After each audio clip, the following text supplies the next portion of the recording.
Okay, today we're going to go over antiderivatives.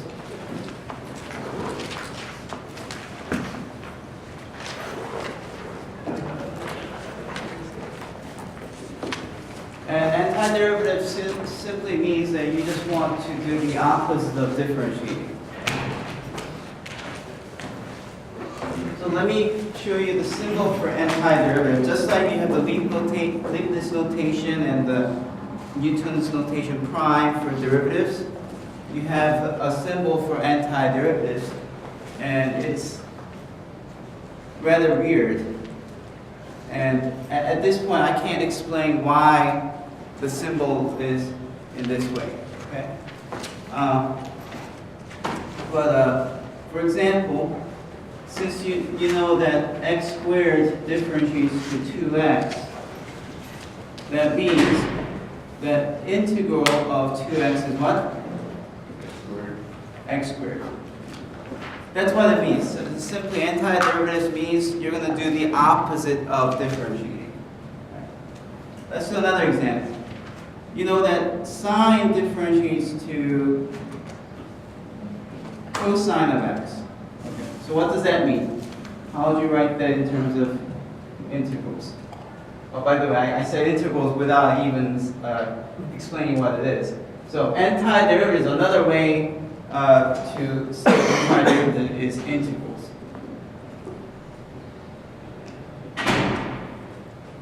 And that also has something to do with this symbol. This is a letter S for summation, but all that will be explained in the next semester. So in this class, we won't be going over why we have such a weird symbol and where this terminology came from. Okay? So all you have to know is that simply, if you differentiate, there is a counter statement, an opposite statement, which just switches the in and out. Okay, so what should I put here and here? Integral of cosine of x is sine x.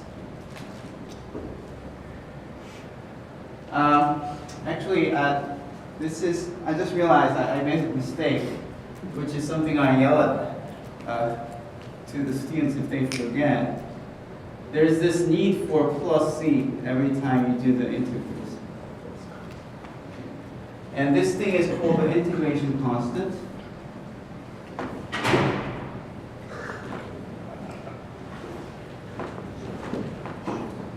Okay. Why is it necessary? Let's think about it. So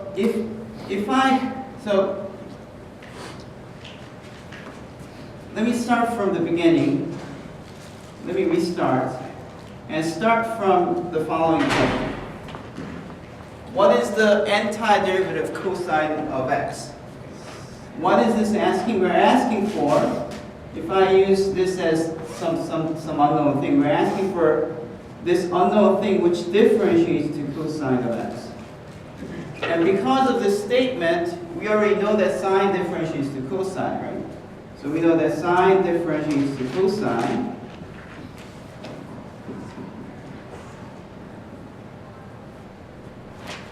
And it turns out that this is not the only function that differentiates to cosine. Okay. Can you think of another function that will differentiate to cosine? Actually, it's not a single function. It's actually sine x plus something. Okay, so sine x plus 1. Yeah, sine x plus 1. If you take sine x plus 1 and differentiate, sine differentiates to cosine. What does 1 differentiate to? 0, right? So it does give you cosine x again, right? Can you give me another? Sine x plus 2, sine x plus 3, sine x plus pi, sine x plus e. Anything can be in here, right? So once you figure out that any constant in this parenthesis will go away when you differentiate, you know that this plus c is needed. Any constant can be put in here, and that will be an antiderivative of cosine x. That's where this comes from.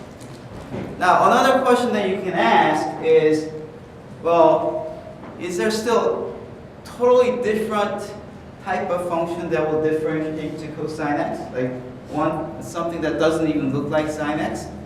And for that, there's a mathematical theorem which says that if two functions differentiate to the same thing, they will only differ by a constant. That's a mathematical theorem. So by some mathematical theorem, we know that this is true. That mathematical theorem has to do with mean value theorem, but we skipped that one because it's more of a theoretical thing. So you should just accept it as a theorem. Okay, so that's just basically the introduction of antiderivative, which is very simple, right? Do you have any questions? Okay, just to summarize, let's try to summarize what we just figured out. Okay?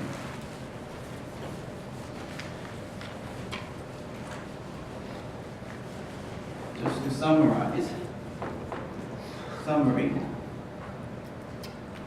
Whenever you have a function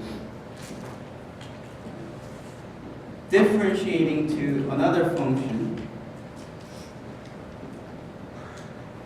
then we say the antiderivative of this function,